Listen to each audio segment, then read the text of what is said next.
ఓం శాంతి. ఓం శాంతి. ఓం శాంతి. ఓం శాంతి. నేను ఆత్మ ప్రకాశ స్వరూపాన్ని, మధురత స్వరూపాన్ని. మధురత అనే గుణం నా సత్యమైన గుణం. మధురత శక్తితో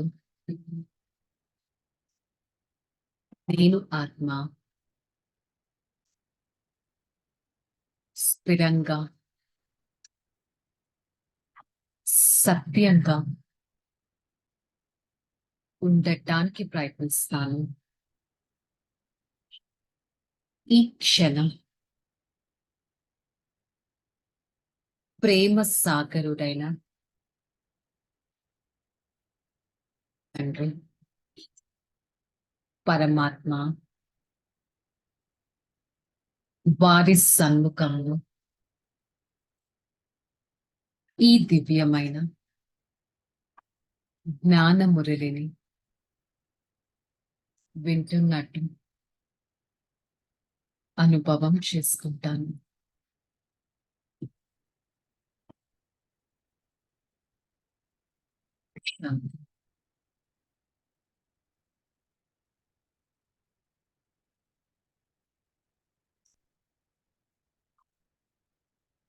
శాంతి.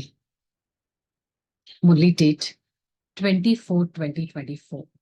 బాబాయ్ హెడ్డింగ్: మధురమైన పిల్లలు, మీరు యోగ బలంతో ఈ ఉప్పునీటి కాలువను దాటి ఇంటికి వెళ్ళాలి.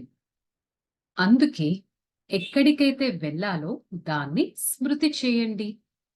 మేమిప్పుడు ఫకీరుల నుంచి సంపన్నులుగా అవుతాము అనే సంతోషం ఉండాలి. సో ఒక్కసారి చెక్ చేసుకుందాం. నేను ఆత్మ అసలు ఎక్కడున్నాను? నేను ఆత్మ ఎక్కడికి వెళ్తాను? నేను ఆత్మ అంత ఉన్నతమైన స్థితిలోకి వెళ్ళాలి అంటే ఎంతటి పురుషార్థం చేయాలి? నేను ఆత్మ అంత ఉన్నతమైన దారిలోకి వెళ్తానంటే ఎంత సంతోషంగా ఉండాలి? సంతోషం, ఉన్నతమైన స్థితి, పురుషార్థం ఎక్కడికి వెళ్ళడానికి? సత్యుగానికి వెళ్ళటానికి. మరి అలాంటి మధురమైన ఇల్లు నాకు సదా గుర్తుంటుందా? చెక్ చేసుకోవాలి.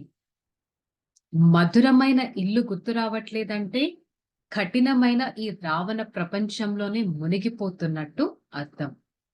అలా అయితే లేం కదా, చెక్ చేసుకోవాలి. ప్రశ్నలో దైవీ గుణాల సబ్జెక్టుపై ఏ పిల్లలకైతే అటెన్షన్ ఉంటుందో వారి గుర్తు ఎలా ఉంటుంది? చెక్ చేసుకుందాం మనం ఈ లిస్ట్ లో ఉన్నామా అనేది. నేను ఆత్మ దైవీ గుణాల పైన అటెన్షన్ పెడితే సదా నా ఈ బుద్ధిలో ఏముంటుందంటే నేను ఎటువంటి కర్మలను చేస్తానో నన్ను చూసి ఇతరులు చేస్తారు. సో డివైన్ యాక్టివిటీస్ కనుక కొనసాగిస్తే వారు ఎవ్వరిని విసిగించరు, వారు ఎవ్వరికీ దుఃఖం ఇవ్వరు, వారి నోటి నుండి ఎప్పుడూ కఠినమైన మాటలు, తప్పుడు మాటలు వెలువడవు. మనస వాచ కర్మన ఎవ్వరికీ దుఃఖం ఇవ్వరు. బాబా సమానంగా సుఖం ఇచ్చే లక్ష్యం పెట్టుకుంటారు. అప్పుడే దైవీ గుణాల సబ్జెక్టు పైన అటెన్షన్ ఉన్నట్టు. ఒక్కసారి చెక్ చేసుకుందాం. ఈ రోజును చెక్ చేసుకుందాం. ఈ రోజులో మార్నింగ్ లేచినప్పటి నుంచి ఇప్పటి వరకు నేనెవరికైనా దుఃఖం ఇచ్చానా? ఎవరితోనా కఠినంగా మాట్లాడానా? ఎవరినైనా విసిగించానా? ఎవరితోనూ మధురంగా లేకుండా కఠినంగా ఉన్నామా? నా కర్మను చూసి ఇతరులు చేస్తారు. మరి అది తెలిసాక అంత ఉన్నతమైన కర్మను ఈరోజు నేను చేశానా? చెక్ చేసుకోవాలి. ఇదే నాలో గుణాలు ఉన్నట్టు. క్వైట్ ఆపోజిట్‌గా నడుస్తే నాలో దివ్య గుణాలు లేనట్టు. ఒక్కసారి చెక్ చేసుకుందాం. బాబా మమ్మల్ని ఇంత గుణవంతులుగా చేస్తున్నారే, మరి అలాంటి ప్రియమైన తండ్రిని రోజంతటిలో ఎంత సమయం గుర్తుపెట్టుకుంటున్నాను? బాబా అయితే క్లియర్‌గా చెప్పారు. మీరు ఎంత మంది కళ్యాణం చేస్తారో అంతటి ఆశీర్వాదాలను తీసుకుంటారు. సో, ప్రతి ఒక్కరి కళ్యాణం చేయాలంటే మొదట నేను స్మృతి యాత్రలో ఉండాలి కదా!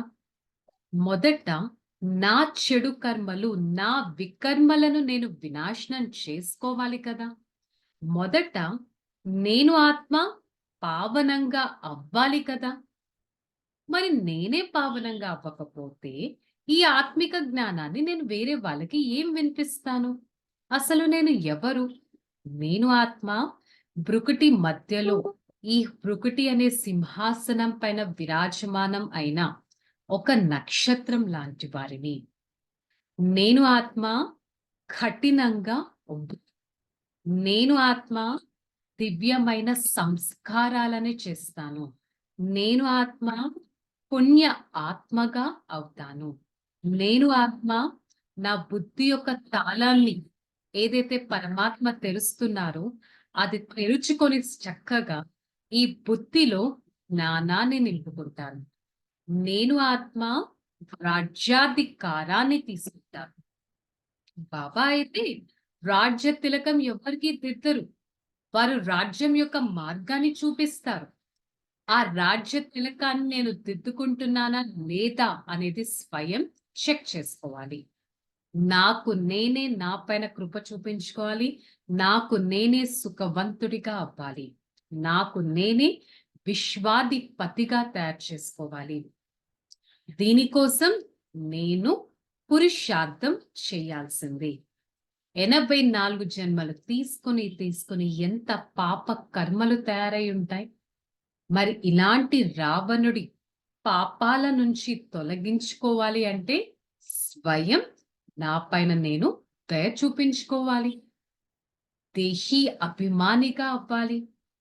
స్వయం పరమాత్మ నా టీచర్‌గా అయ్యి చదివిస్తున్నారే, మరి అలాంటి తండ్రి పురుషార్థం పైన ఎంత నడవాలి?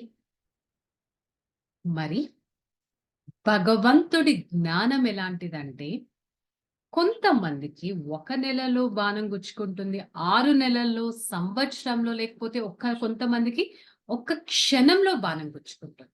బాణం గుచ్చుకోవడం అంటే పరమాత్మ మీద అంతటి నిశ్చయం కలుగుతుంది. మరి నిశ్చయం కలిగాక నేను వికారి మార్గం పైన నడవట్లేదు కదా! చెక్ చేసుకో. నడుస్తున్నానంటే నాకు నేను 100% శిక్షను తీసుకున్నట్టే. సో, మన బుద్ధిని ఇక్కడ ఉపయోగించడం చాలా అవసరం. అనుక్షణం సత్యమైన సాంగత్యంలోనే ఉండాలి. గుర్తుపెట్టుకోవాలి, నేనొక పురుషోత్తమ సంగమ యుగంలో ఉన్నాను. మరి నేను ఈ శరీర నిర్వహణ కోసం జాబ్ అయితే చేయాలి. జాబ్ లేకపోతే తినడానికి తిండెక్కడి నుంచి వస్తుంది? కానీ బుద్ధి ద్వారా తండ్రిని స్మృతి చేయాలి. ఆ తండ్రియే లౌకిక టీచర్. వారిని అర్థం చేయించాలి. మరి ఎవరన్నా మనం ఆఫీస్‌లో ఉన్నప్పుడు కూడా ఇద్దరు తండ్రులుంటారు. ఒకరు లౌకిక తండ్రి, ఒకరు పారలౌకిక తండ్రి. పారలౌకిక తండ్రి ఎలా వారసత్వం తీసుకుంటాం? వారెక్కడుంటారు? ఏం వారసత్వం ఇస్తారు? వారసత్వం ఇవ్వడానికి ఎలాంటి పురుషార్థం చేయాలి? ఇవన్నీ కూడా మీ ఆఫీస్లో ఉన్న కలీగ్స్ కి మీరు అర్థం చేయించగలగాలి. సో అందుకని శాంతి ధామాన్ని ప్రపంచమంతా గుర్తు చేస్తారు. వాళ్ళకి శాంతి ధామం అంటే ఏంటో తెలియదు. కాకపోతే భగవంతుడు మనశ్శాంతి ఇస్తారు అని భావిస్తారు.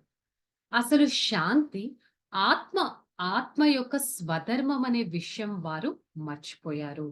సో అందుకని ఇలాంటి దివ్యమైన ఆత్మగా తయారు చేసే తండ్రిని ఎంతగా అనుసరిస్తూ దివ్య గుణధారి ఆత్మగా నేను తయారవ్వాలి, ఎంతగా నాలో దైవీ గుణాలను నింపుకోవాలి. గృహస్థ వ్యవహారంలో ఉంటూ కమల పుష్ప సమానంగా అవుతూ కూడా నేను ఆత్మ పరమాత్మ స్మృతిలో నిమగ్నం అయిపోవాలి.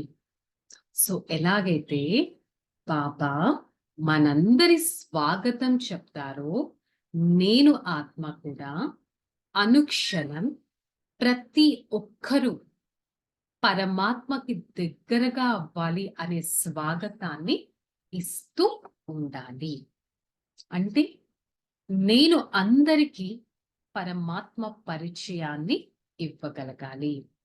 సో బాబా ఇదే దారిలో చెప్పారు, అనేకుల ఆశీర్వాదాన్ని తీసుకునేందుకు ఎలా అవ్వాలి? కళ్యాణకారిగా అవ్వాలి. ప్రతి ఒక్కరికి మంచి చేయాలి. శరీర నిర్వహణ కోసం కర్మలు చేస్తూ కూడా స్వయాన్ని బంధనాల నుంచి ముక్తులుగా చేసుకోవాలి. ఉదయం సాయంత్రం ఈశ్వరీయ సేవ చేయాలి. అంటే 24 hours లో మార్నింగ్, డే టైం 8 hours అందరూ ఆఫీస్లో జాబులు చేస్తారు. మరి మీకు మిగిలిన టైం పొద్దున సాయంకాలం. ఈ పొద్దున సాయంకాలం పరమాత్మ సేవలో ఉండండి కదా. ఇతర విషయాలను వింటూ వినిపిస్తూ సమయాన్ని వృధా చేసుకోకండి. తండ్రిని స్మృతి చేసి శక్తిని తీసుకుంటూ ఉండాలి. సత్యమైన సాంగత్యం సత్యమైన తండ్రిది. మరి ఆ సాంగత్యంలో ఉంటూ మనస వాచ కర్మన ప్రతి ఒక్కరికి సుఖాన్ని ఇచ్చే పురుషార్థం చేయాలి. మరి రోజుటి వరదానం, పవిత్రత వరదానాన్ని నిజ సంస్కారంగా చేసుకొని పవిత్ర జీవితాన్ని తయారు చేసుకునే శ్రమ నుంచి ముక్తభవ. కొంతమంది పిల్లలకి ఈ ఆత్మని పవిత్రంగా చేసుకోవడానికి పవిత్రమైన యాక్టివిటీస్ చాలా కష్టంగా అనిపిస్తాయి. మరి తద్వారా మనం పరమాత్మ ద్వారా జన్మ తీసుకోవడంతోనే పవిత్ర భవ, యోగి భవ అనే వరదానం లభిస్తుంది. ఈ వరదానం తీసుకోవడంతోనే నేను ఈ బ్రాహ్మణ జీవితపు సంస్కారం పవిత్రత నాదిగా చేసుకుంటాను. ఈ వరదానంతో పవిత్రమైన జీవితాన్ని తయారు చేసుకుంటాను. స్లోగన్, ఎవరిలోనైనా సేవ యొక్క శుద్ధ భావన ఉంటుందో వారే ట్రస్టీ. ఏ పని చేసినా సేవా భావన ఎవరిలో అయినా ఉంటే వారెవరవుతారు? ట్రస్టీ ఆత్మగా అవుతారు. సో ఈరోజు మురళి యొక్క హోంవర్క్, నేను ఆత్మ దివ్యమైన గుణాలని ధారణ చేస్తాను. దివ్య గుణాల ఎగ్జాంపుల్స్ చెప్పారు. మధురంగా ఉంటారు, ఎవరిని విసిగించరు, మనస వాచ కర్మన ఎవ్వరికి దుఃఖం ఇవ్వరు, ప్రతి అడుగులో పరమాత్మని అనుసరిస్తారు, అనుక్షణం పరమాత్మ సేవ చేస్తారు, ట్రస్టీగా ఉంటారు. చెక్ చేసుకుందాం, రోజంతటిలో ఎలా ఉంటున్నానో రేపటి రోజుని నేను ఎలా తయారు చేసుకోవాలని. రిలాక్స్.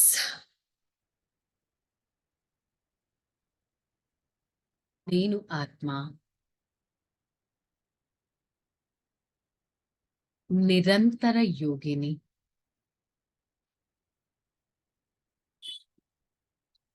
నిరంతర సేవాదారిని,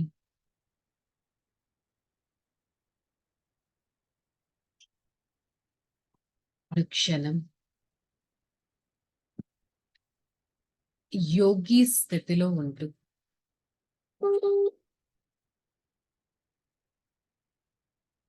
నేను ఆత్మ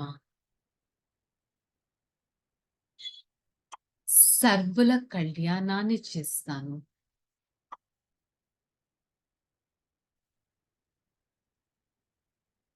మనస వాచ కర్మణ స్థిరమైన బుద్ధిలో ఉంటూ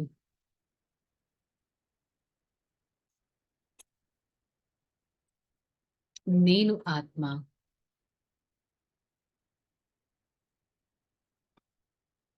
చింతమైన జీవితాన్ని తయారు చేసుకుంటాను.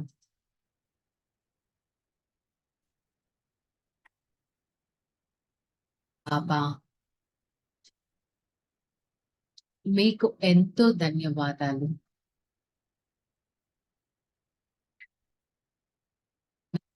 జీవితాన్ని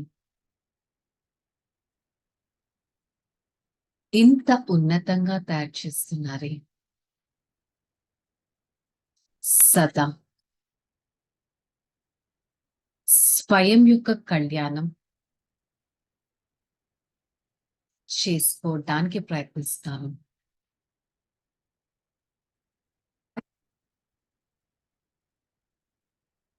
powerful being, power is my souls original right. I experience the unlimited power from the Supreme Father.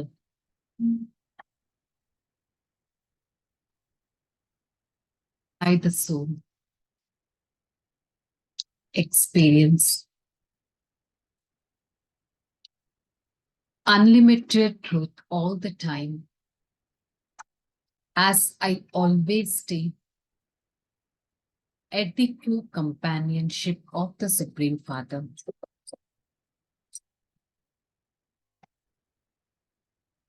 I, the soul, try to experience pure stage, a stage free from impurity,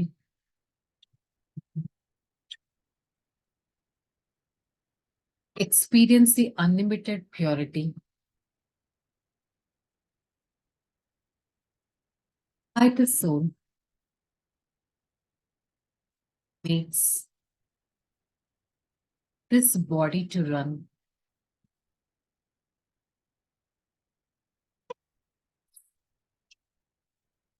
I receive unlimited inheritance from the Father.